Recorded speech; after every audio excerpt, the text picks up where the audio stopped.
At the end of the passage, the sky is lead and our faces are red, and the gates of hell are opened and riven, and the winds of hell are loosened and driven, and the dust flies up in the face of heaven, and the clouds come down in a fiery sheet, heavy to raise and hard to be borne, and the soul of man is turned from his meat, turned from the trifles for which he has striven, sick in his body and heavy-hearted, and his soul flies up like the dust in the sheet, breaks from his flesh, and is gone and departed as a blast they blow on the cholera horn. Himalayan. 4 men, each entitled to life, liberty, and the pursuit of happiness, sat at a table playing whist. The thermometer marked for them 101 degrees of heat. The room was darkened till it was only just possible to distinguish the pips of the cards and the very white faces of the players. A tattered, rotten puka of whitewashed calico was puddling the hot air and whining dolefully at each stroke. Outside lay gloom of a November day in London. There was neither sky, sun, nor horizon, nothing but a brown-purple haze of heat. It was as though the earth were dying of apoplexy.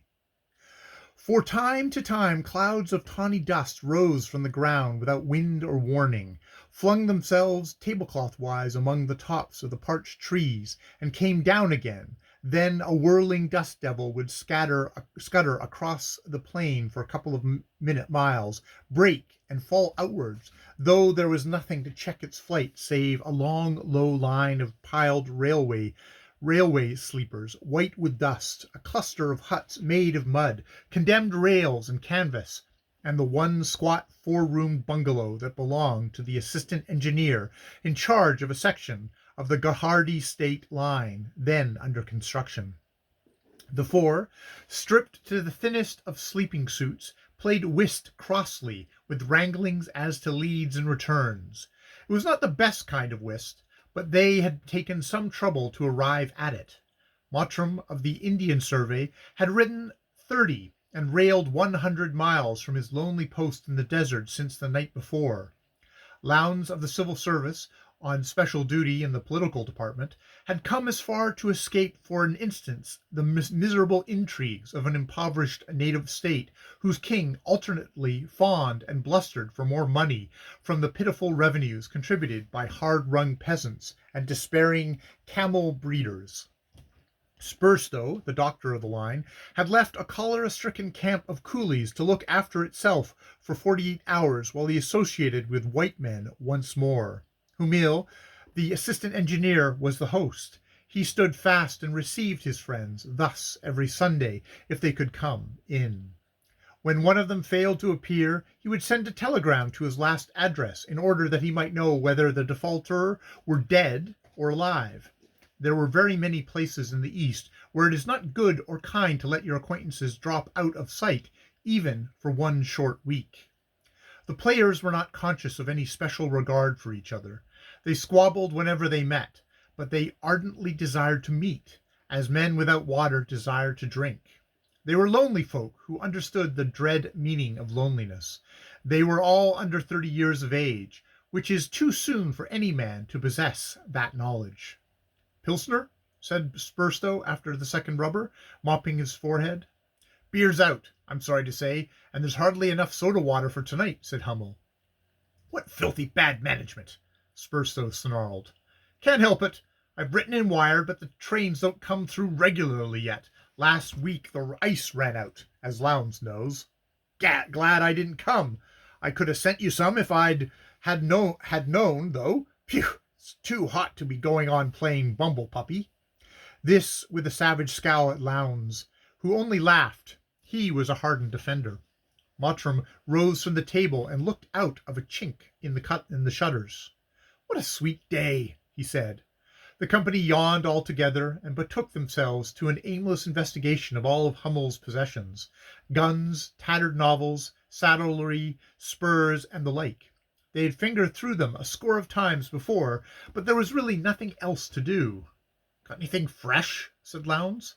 "Last week's Gazette of India, and a cutting from a home paper. My father sent it out. It's rather amusing." "One of those vestrymen that call themselves an MPs again, is it?" said Spurstow, who had read his newspapers when he could get them. Yes, listen to this. It's to your address, Lowndes. The man was making a speech to his constituents, and he piled it on. Here's the sample. And I assert unhesitatingly that the civil service in India is the pet preserve, of the aristocracy of England.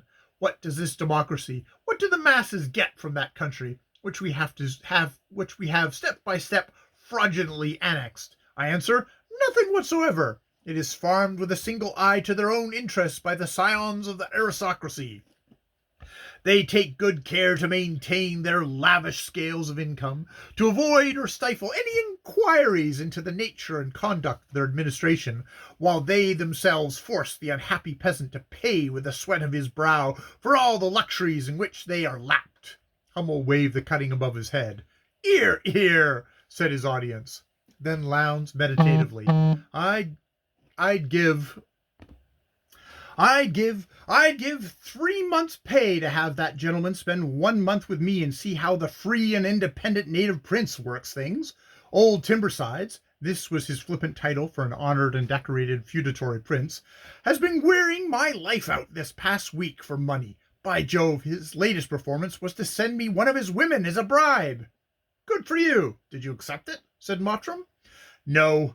I rather wish I had now. She was a pretty little person, but she yarned away about the horrible destitution among the king's womenfolk.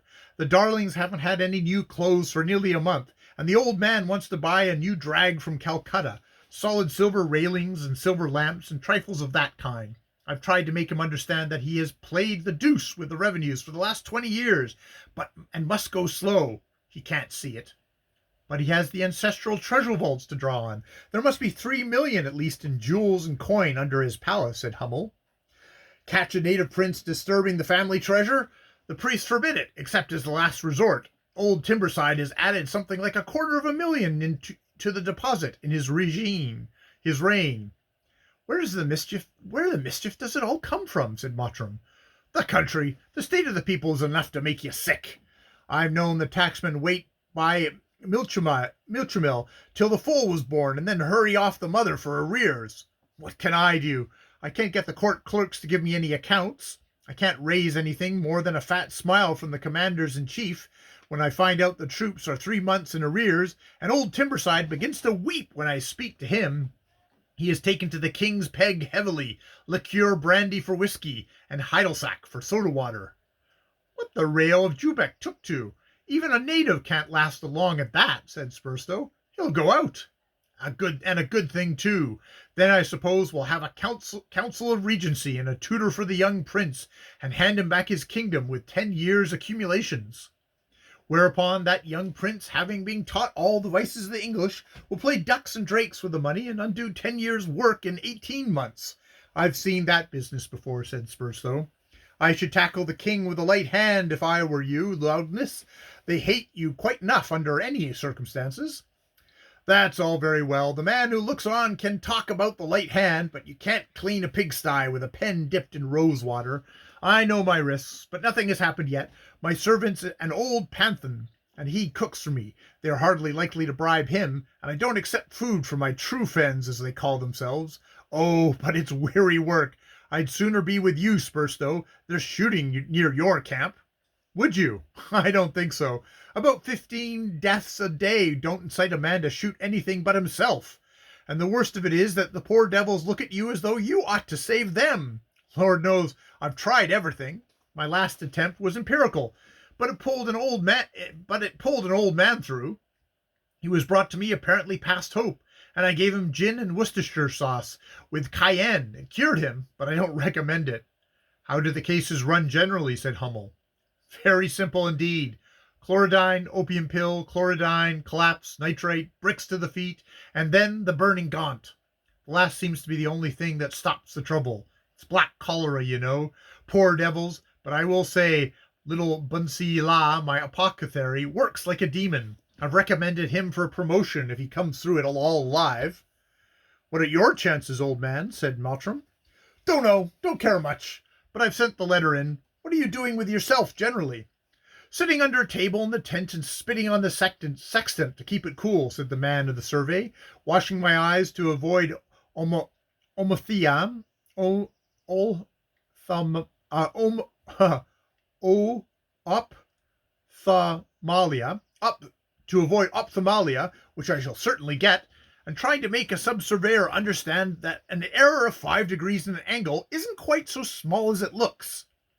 I'm altogether alone, you know, and shall be to the end of the hot weather. Hummel's the lucky man, said Lowndes, flinging himself into a long chair. He has an actual roof torn as the ceiling cloth, but it's still a roof over his head. He sees one train daily. He can get beer and soda water and ice when God is good. He has books, pictures, they were torn from the Graphic, and the Society of Excellent Subcontractor Jevons, besides the pleasure of receiving us weekly. Hummel smiled grimly. Yes, I'm the lucky man, I suppose. Jevons is luckier. How? Not. Yes, went out last Monday. By his own hand? Said Spurso quickly, hinting the suspicion that was in everyone's mind. There was no cholera near Hummel's section. Even fever gives a man at least a week's grace, and sudden death generally implies self-slaughter. I judge no man this weather, said Hummel. He had a touch of the sun, I fancy, for the last week, after you fellows had left. He came into the veranda and told me that he was going home to see his wife in Market Street, Liverpool, that evening. I got the apothecary to look in at him, and we tried to make him lie down. After an hour or two, he rubbed his eyes and said he believed he had had a fit, hoped he hadn't said anything rude. Jevons has a great idea of bettering himself socially. He was very like Chucks in his language. Well? Then he went to his own bungalow and began cleaning a rifle. He told the servant that he was going to shoot buck in the morning. Naturally, he fumbled with the trigger and shot himself through the head, accidentally. The apothecary sent in a report to my chief, and Jevons is buried somewhere out there. I'd have wired you, Spurstow, if you could have done anything. You're a queer chap, said Mottram. If you'd killed the man yourself, you couldn't be more quiet about the business. Good Lord, what does it matter? Said Hummel calmly. I've got to do a lot of his overseeing work in addition to my own. I'm the only person that suffers. Jevons is out of it, by pure accident, of course, but out of it. The apothecary was going to write a long screed on suicide. Trust a baboo to drivel when he gets the chance. Why didn't you let it go as suicide, Lowndes? No direct proof. A man hasn't many privileges in his country, but he'd at least be allowed to mishandle his own rifle. Besides, some day I may need a man to smother up an accident to myself. Live and let live. Die and let die. You take a pill, said Spurso, who had been watching Hummel's white face narrowly. Take a pill, and don't be an ass. That sort of talk is skittles. Anyhow, suicide is shirking your work. If I were a Job 10 times over, I should be so interested in what was going to happen next that I'd stay on and watch. Ah, I've lost that curiosity, said Hummel. Liver out of order? Said Lowndes feelingly. No, can't sleep. That's worse. By Jove it is, said Mottram. I'm that way every now and then, and the fit has to wear itself out. What do you take for it? Nothing. What's the use? I haven't had 10 minutes sleep since Friday morning. Poor chap. Spurstow, you ought to attend to this, said Mottram. Now you mention it, your eyes are rather gummy and swollen. Spurstow, still watching Hummel, laughed lightly. I'd patch him up later on. It is too hot, do you think, to go for a ride? Where to? Said Lowndes wearily. We shall have to go away at 8, and there'll be riding enough for us then. I hate a horse when I have to use him as a necessity. Oh, heavens, what is there to do? Begin whist again, at Chick's Point. A chick is supposed to be 8 shillings. And a gold mohair on the rub, said Spurstow promptly. Poker! A month's pay for all round the pool. No limit. And 50 rupee raises. Somebody could be broke before we get up. Can't say that it would give me any pleasures to break any man in this company, said Mottram. There isn't enough excitement in it, and it's foolish. He crossed over to the worn and battered little camp piano, wreckage of a married household that had once held the bungalow, and opened the case. It's used up long ago, said Hummel. The servants have picked it to pieces. The piano was, indeed, hopelessly out of order, but Mottram began to bring the rebellious notes into a sort of agreement, and there rose from the ragged keyboard something that might once have been the ghost of a popular music-hall song. The men in the long chairs turned with evident interest as Mottram banged the more lustily. That's good, said Lowndes, By Jove, the last time I heard that song was in '79 or thereabouts, just before I came out. Ah, said Spurstow with pride, I was home in '80, and he mentioned a song of the streets popular at that date. Mottram executed it roughly. Lowndes criticized and volunteered emendations. Mottram dashed into another ditty, not of the music hall character, and made as if to rise. Sit down, said Hummel. I didn't know that you had any music in your composition. Go on playing until you can't think of anything more. I'll have the piano tuned up before you come again. Play something festive. Very simple indeed were the tunes to which Mottram's art and the limitations of the piano could give effect, but the men listened with pleasure, and in the pauses talked all together of what they had seen or heard when they were last at home. A dense dust storm sprung up outside and swept roaring over the house, enveloping it in the choking darkness of midnight. But Mottram continued unheeding, and the crazy tinkle reached the ears of the listeners above the flapping of the tattered ceiling cloth.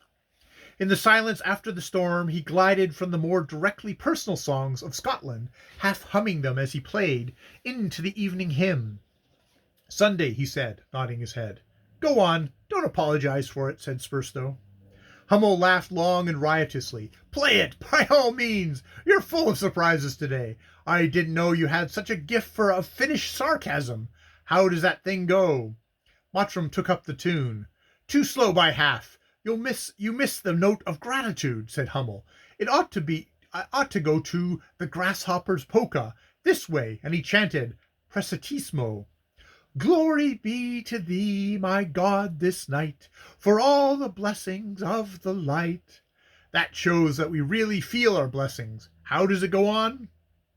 If the night and sleepless lie, my soul with sacred thoughts supply. May no ill dream disturb my rest. Quicker, Mottram, or power of darkness me molest. Bah, what an old hypocrite you are. Don't be an ass, said Lowndes. You are at full liberty to make fun of anything else you like, but leave that hymn alone. It's associated in my mind with the most sacred recollections. Summer evenings in the country, stained glass windows, light going out, and you and she jamming your heads together over one hymn book, said Mottram.